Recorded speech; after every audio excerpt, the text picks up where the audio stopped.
नमस्कार, आप देख रहे हैं बिहार वॉइस न्यूज नेटवर्क। आज पटना के गांधी मैदान स्थित IMA हॉल में लोक शक्ति पार्टी के राष्ट्रीय अध्यक्ष पवन कुमार ने संगठन विस्तार की रूपरेखा प्रस्तुत की, जिसमें प्रत्येक पंचायत स्तर तक कार्यकर्ताओं की नियुक्ति का निर्णय लिया।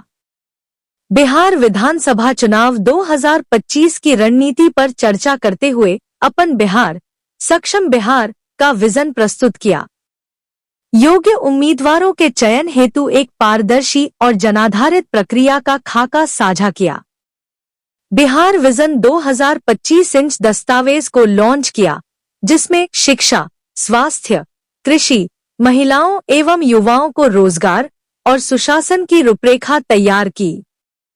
बैठक में राष्ट्रीय महासचिव नेमत अली, राष्ट्रीय प्रवक्ता अजय कुमार, प्रदेश उपाध्यक्ष उदय चौधरी, प्रदेश सचिव बिहार नौशाल आलम, अरवल प्रत्याशी मंसूर आलम मौजूद रहे। आगे सुने क्या कहा राष्ट्रीय अध्यक्ष पवन कुमार जी ने। धन्यवाद। इच्छुक रहे उन सबों से बातचीत करके आगे की रूपरेखा तैयार करें। ये मुख्य रूप से आज का क्या कुछ मुख्य मुद्दा रहेगा आगामी चुनाव को लेकर? क्या बिहार का सबसे बड़ा मुद्दा है इंडस्ट्री का नहीं होना, और ज़रूरत है बिहार में ज़्यादा से ज़्यादा इंडस्ट्री लगे ताकि रोजगार ज़्यादा से ज़्यादा लोगों को मिले और बेरोजगारी और पलायन का जो इशू है वो सदा के लिए समाप्त हो। ये मुद्दा तो कांग्रेस भी कह रही है, जनता भी कह रही है। निश्चित रूप से, क्योंकि बुनियादी तौर पे ये सबसे जटिल मुद्दा है और सबसे महत्वपूर्ण मुद्दा है।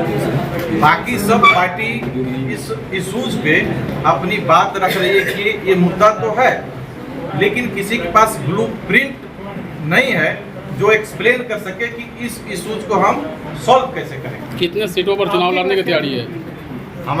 हम लोग लगभग 50 सीट पर हम लोग चुनाव जीतने की तैयारी करते हैं। बड़ी बड़ी पार्टियां चुनावी मैदान में होगी, आप उनका मुकाबला कैसे कीजिए?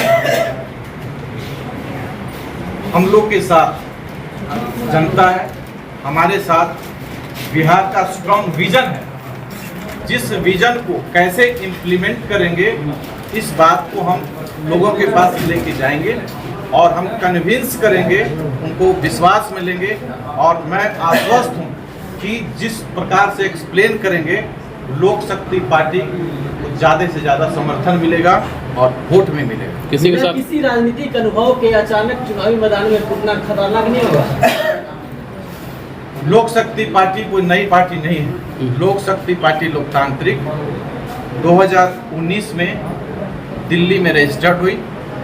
दिल्ली में रह रहे बिहार के जो मजदूर थे, जो झुग्गी झोपड़ी में रहने वाले लोग थे, उन लोगों पर बुलडोजर जब चल रहा था, उस बुलडोजर को रोके, उसके बाद आंदोलन शुरू हुआ था। 1.5 साल आंदोलन चलने के बाद 2019 में हम लोगों ने पार्टी बनाई और 2020 में दिल्ली विधानसभा चुनाव में भी सीट पर लड़े और बिहार में भी 22 सीटों पर नॉमिनेशन हुआ था, जिसमें 9 सीटों पर हमारे प्रत्याशी लड़े।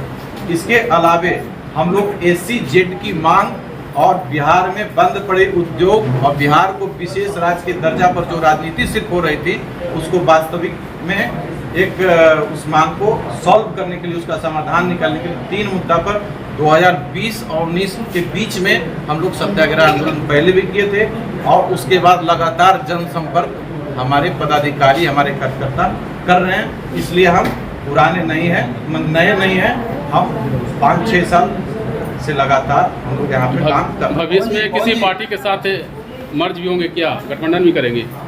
नहीं, हम लोग किसी भी पार्टी के साथ कोई गठबंधन नहीं करेंगे।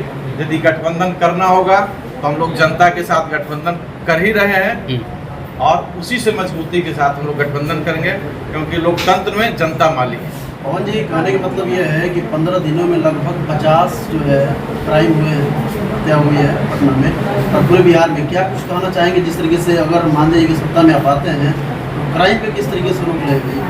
देखिए, सबसे पहले तो राजनीतिक इच्छा शक्ति सही होनी चाहिए और बिहार को लेकर दृष्टिकोण सही करना होगा, तब आप कोई भी काम को पॉजिटिव ढंग से कर सकते हैं। हम लोग सकारात्मक राजनीति में विश्वास रखते हैं। बिहार के अंदर एक राजनीतिक षड्यंत्र के वजह से क्राइम बढ़ता है और दूसरा चीज़ कि जो व्यवस्था होना चाहिए, जो एक मानक होना चाहिए, जिसके बारे में मैं बता भी रहा था कि जितनी पुलिस होनी चाहिए 1 लाख आबादी पे उतनी नहीं है। बिहार में करीब 70, 72, 77 के आसपास पुलिस है जो 1 लाख आबादी पे है, जो कि सही नहीं है, जो जितना होना चाहिए।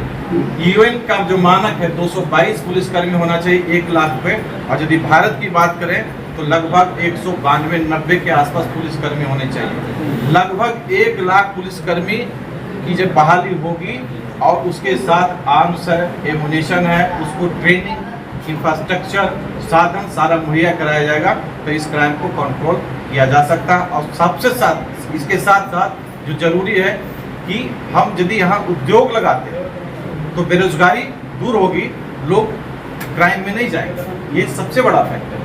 तो इन्वेस्टमेंट के लिए हमारे पास ब्लूप्रिंट है जिसके बारे में एक्सप्लेन हमने किया है कि किस प्रकार से बिहार में 3 करोड़ लोग को रोजगार की जरूरत है, जिससे कि बेरोजगारी और पलायन दोनों रुक सकता है। इस पर हमने ज़्यादा फोकस किया है। लगभग 3 करोड़ लोगों को यदि रोजगार यहाँ दिया जाएगा तो ये पलायन बेरोजगारी का मुद्दा हल हो सकता है। वो कैसे होगा? लगभग एक व्यक्ति को रोजगार देने के लिए 1.5 लाख रुपया के आसपास का इन्वेस्टमेंट का जरूरत है। तो लगभग यदि 3 करोड़ को रोजगार मिलेगा तो उसके लिए 4.5 लाख करोड़ रुपए का इन्वेस्टमेंट की जरूरत है। अब है कितना पैसा यदि हम कहीं से लाते हैं तो फिर उसका इंटरेस्ट कौन देगा, कहाँ से आएगा, तमाम तरह की बातें। लगभग 4.5 लाख करोड़ के लोग इन्वेस्टमेंट करने के बाद 3 करोड़ यदि हम रोजगार पाते हैं तो लगभग आप मान के चलिए 40% लोग ऐसे आएंगे जो टैक्स के दायरे में नहीं आएंगे। लगभग 60% लोग ऐसे रहेंगे, 1,80,000 करोड़ लोग, जो कि 1 करोड़ 80 लाख लोग भी 60% के दायरे में आएंगे। लगभग वो टैक्स के दायरे में आएंगे। 30-32 हज़ार रुपये टैक्स वो उनको एक एवरेज, एक अनुमान पर बता रहा हूँ कि आराम से उनका बनता है। लगभग 1 साल में आप मान के चलिए 58,000 करोड़ रुपया सिर्फ इनकम टैक्स का रेवेन्यू आएगा। दूसरा, इसमें एक्साइज, कंज्यूमर और जीएसटी ये काउंट नहीं कर रहे हैं। यदि इसको काउंट करते तो लगभग 50,000 करोड़ रुपया का रेवेन्यू इससे आएगा।